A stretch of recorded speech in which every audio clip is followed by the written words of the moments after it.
Hello, everyone. Welcome back to the Advancement Center and the continued reading of The Magic of Life, Volume 2, The Next Step by Robert Young,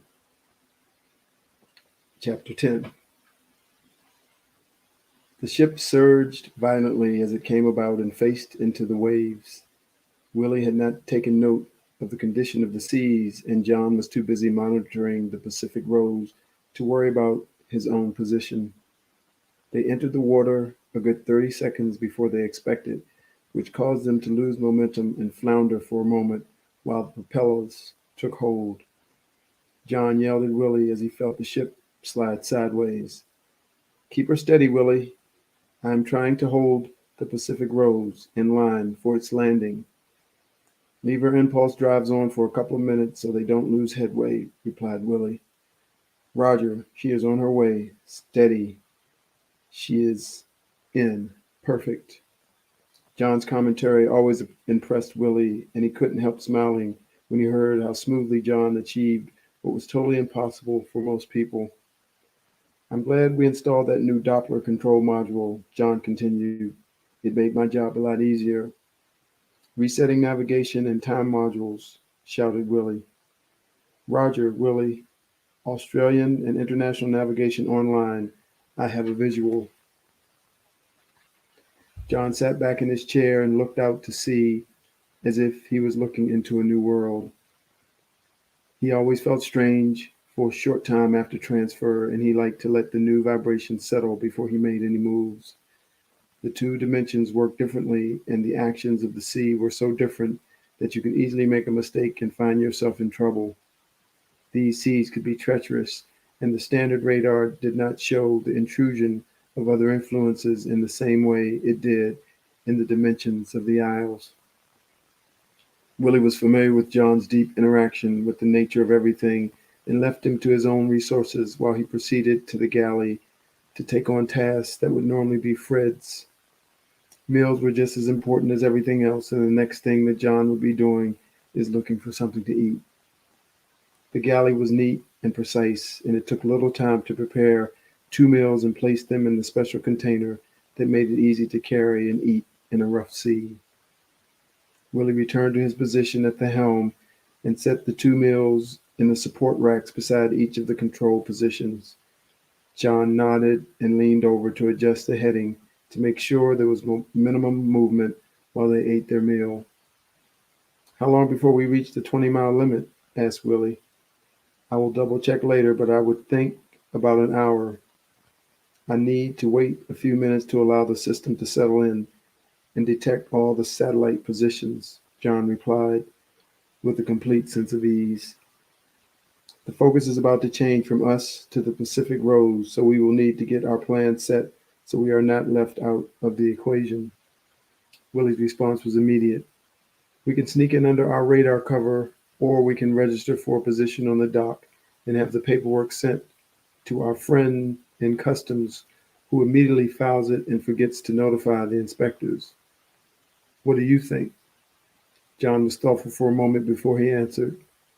"From what I remember, Willie, we are still listed as being coastal representatives for our docking company, and no record exists of us leaving or entering another country.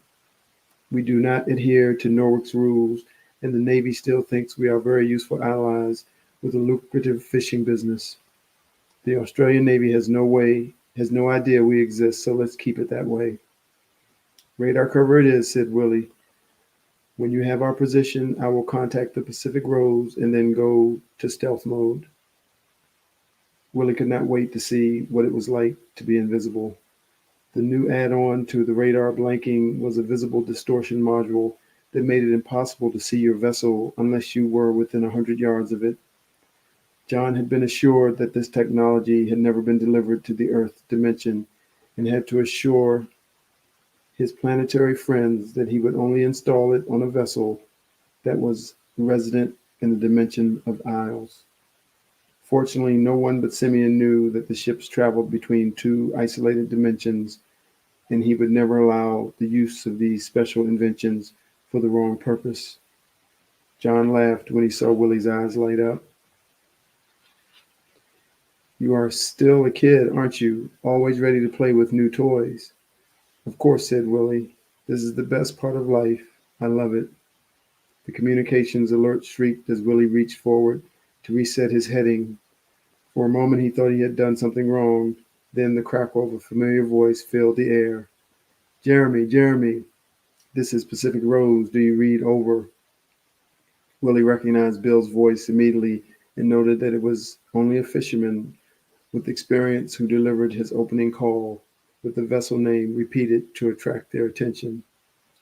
Pacific Rose, this is Jeremy, reading you loud and clear. Over. Willie normally stated his name, but on this occasion he wanted Bill to guess a little. Hi, Willie, this is Bill, receiving you loud and clear. Willie laughed. Okay, Bill, let's drop the formalities. How is it going on the other side? Great, Willie. We landed safely and have just received our first communications from the port. Somehow our original documentation was shredded and we have been asked to resubmit our passenger list and docking plan. How convenient is that? John's ears perked up and his mind began planning immediately. He held his hand up as if to call a pause, and Willie caught on to his signal. Bill, you have just put John into a spin. I think he wants to add something so you don't do anything. So don't do anything for a moment. He is on the text line to our docking company. How did the family handle everything? Willie, you wouldn't believe how well it all went and how totally excited and involved Suzanne and the children were every step of the way. Hold a second. Heinrich has the paperwork ready to send. I will tell him to wait for John. Back again. We will stand by and wait for John. Over. Bill and Heinrich sat in silence, wondering what John had up his sleeve. Pacific Rose, this is Jeremy. John speaking. Over. Hello, John. This is Heinrich. You have something for us? Hello, Heinrich. I got to thinking that it might be best if you retained your paperwork as it was, so that nothing suspicious comes into the minds of those devious people you are working with. I contacted our dock and reserved a maintenance berth for today, with release in time to berth at the international terminal at 4 p.m. as planned tomorrow. What do you think? Will I confirm? Over. Heinrich could not believe the perfection of what was falling into place. Every step became better than the other. John clicked the box, urgent confirmation to the originator and ship concerned, and then send. The familiar blip confirmed their receipt, and a few seconds later, the berth confirmation appeared on his ship-to-shore console. The radio crackled and Bill's voice returned. Jeremy, this is Pacific Rose. We have the confirmation. Heinrich will contact you soon via his office satellite phone to discuss further details. Over and out. Roger, Jeremy. Over and out. John felt elated. He was back online and totally in tune with the world that he had handled so well. He couldn't wait to get into port and deliver his usual pep talk to the staff. He loved the docking and handling industry, and even in his absence, the staff felt like they were part of his family. Heinrich's requests for accommodation, office space, and transport had been handled directly by John's staff, and Willie had no idea of the close interaction that John had with Heinrich during the years of isolation when Heinrich was known as the teacher, Willem. Willie and John were equal partners in everything, but their personal lives and personalities.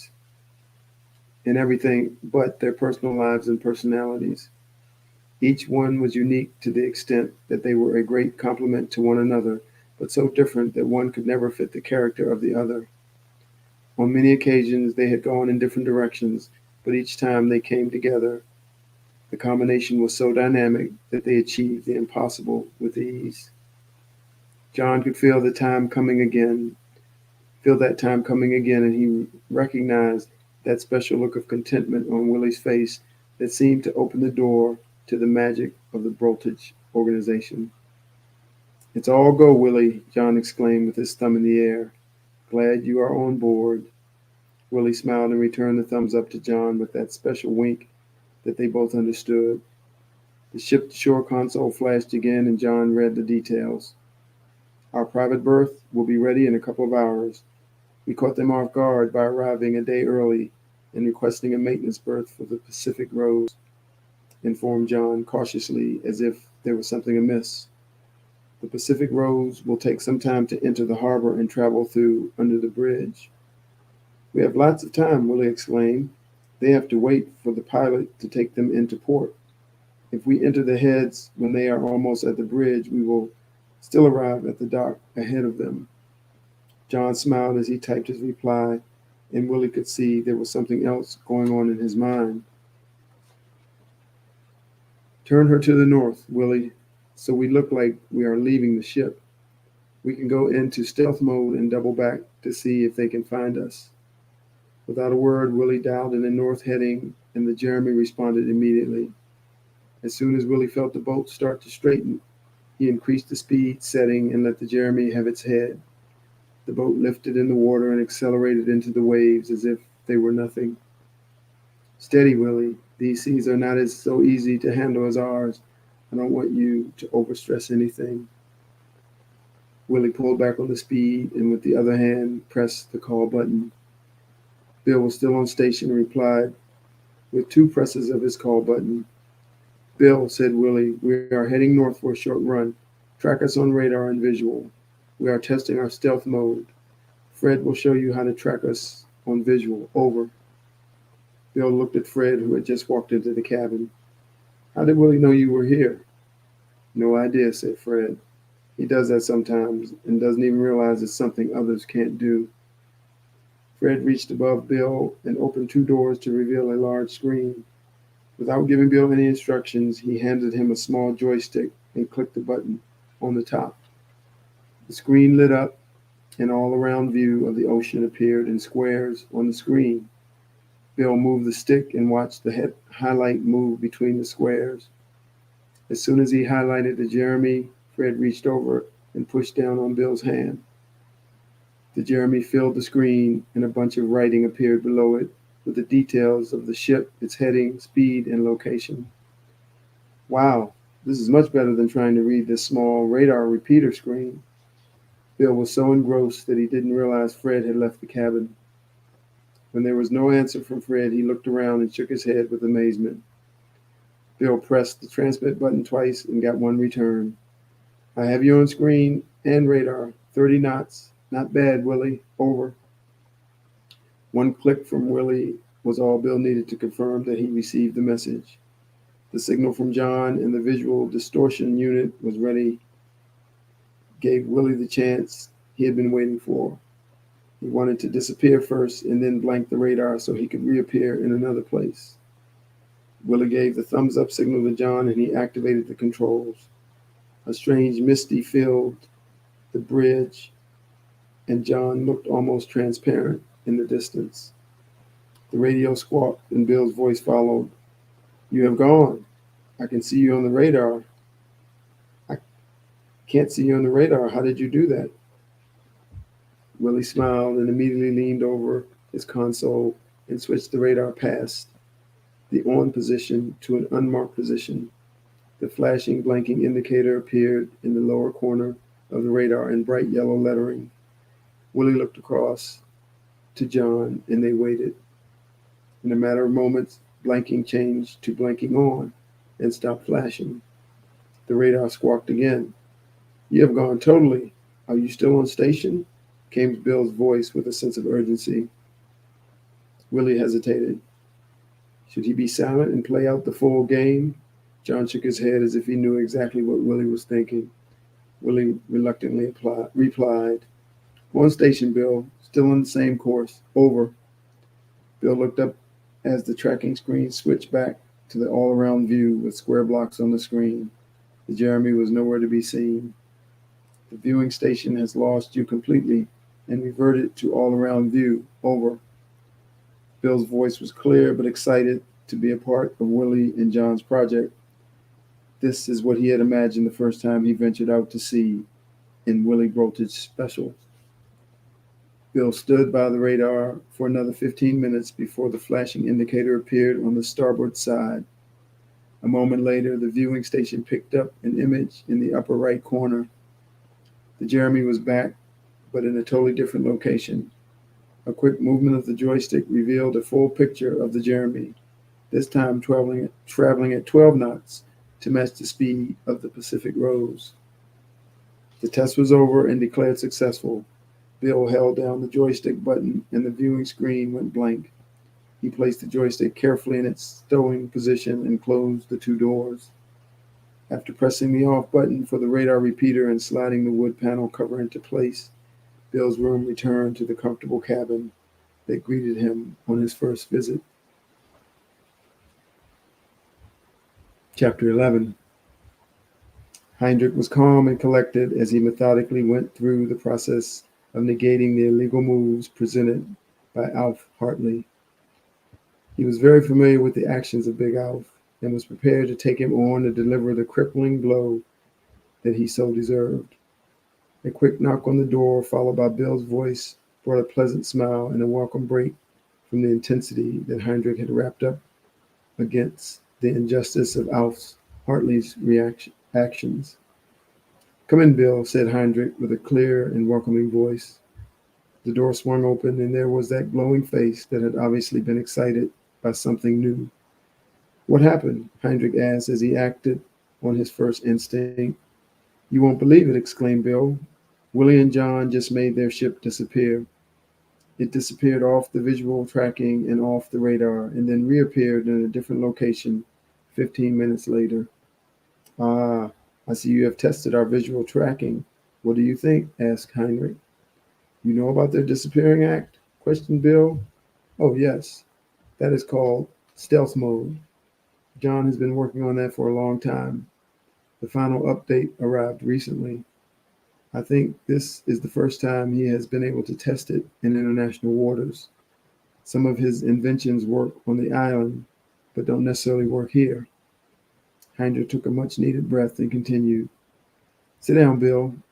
You know that John has been working with off-planet technology for many years in a similar way to what you described when Joe Montgomery jumps into your life as a sailor."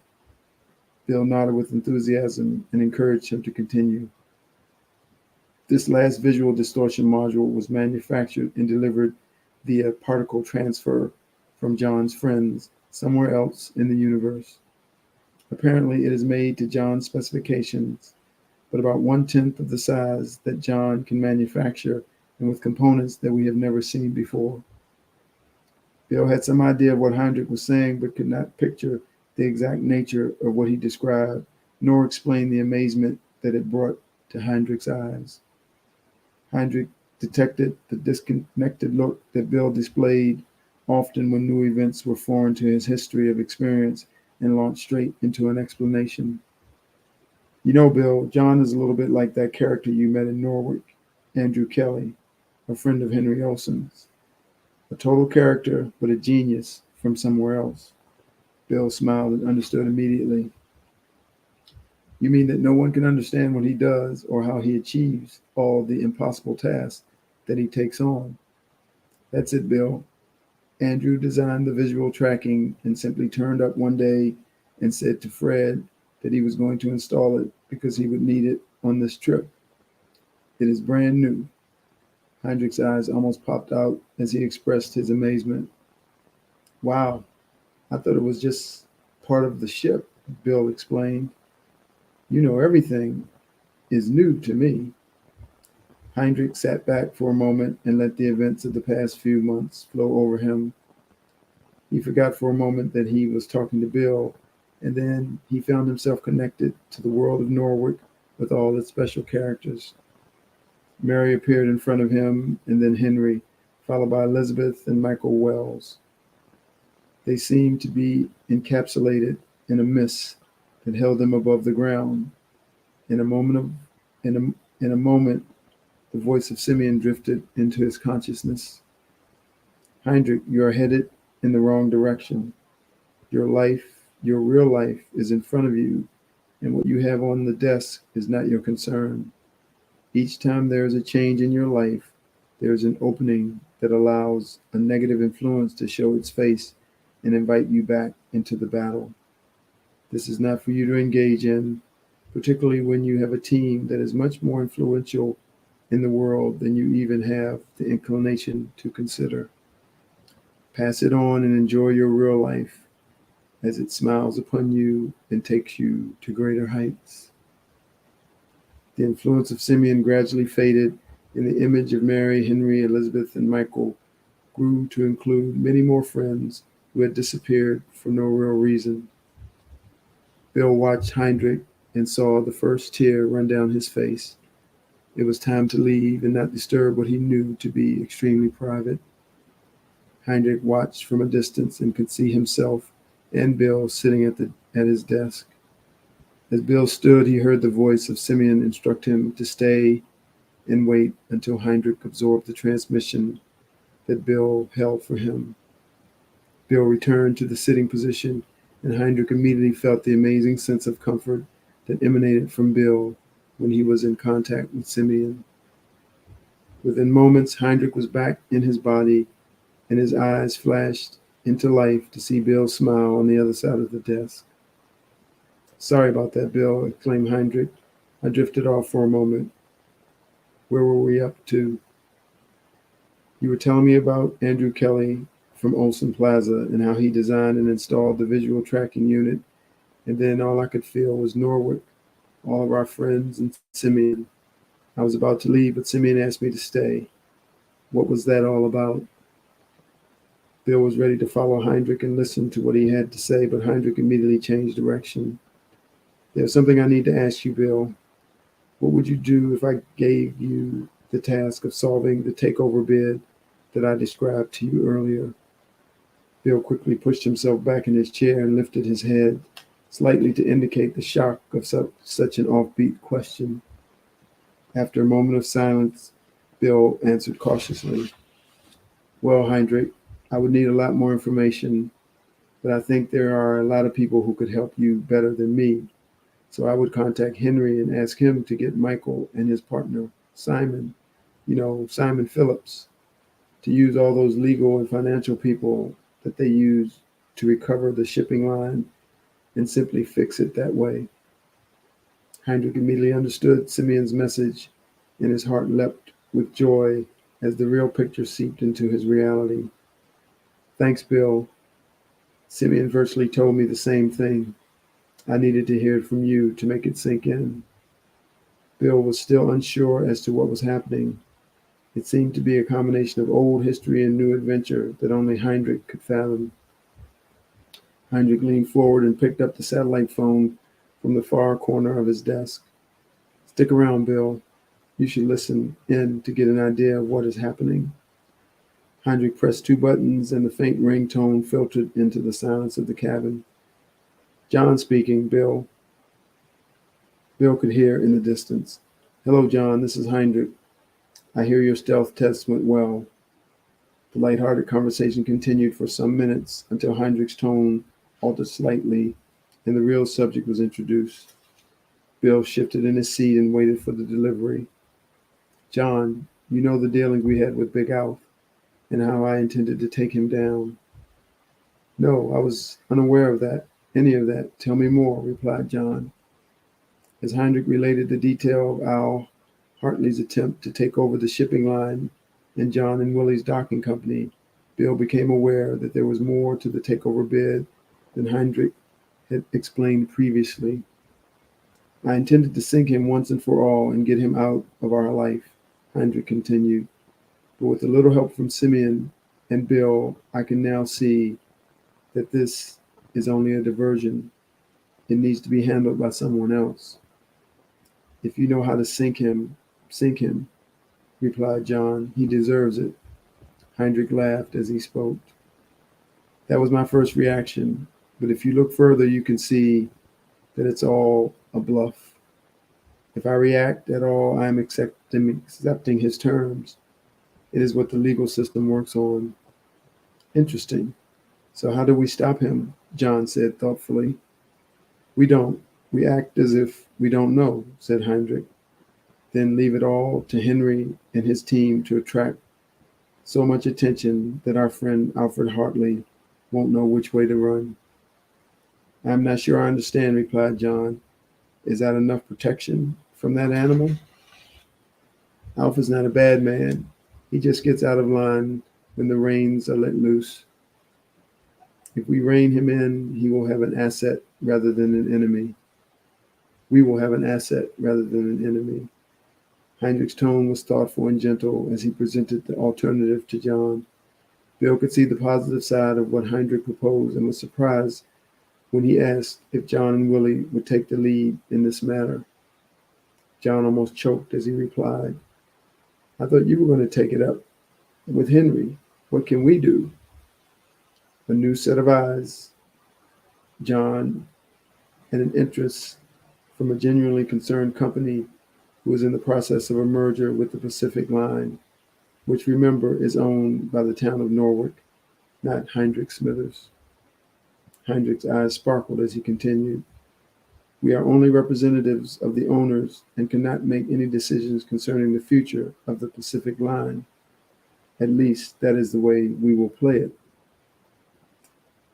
"I have got it," exclaimed John. "That is why we arrived a day early. I can get my crew right onto it. They can speak to Henry's team and contact their legal people. We will look squeaky clean." The atmosphere changed immediately. Bill stood and waved congratulations to Heinrich, then left the cabin. And that ends chapter 11, and that's where I'll stop.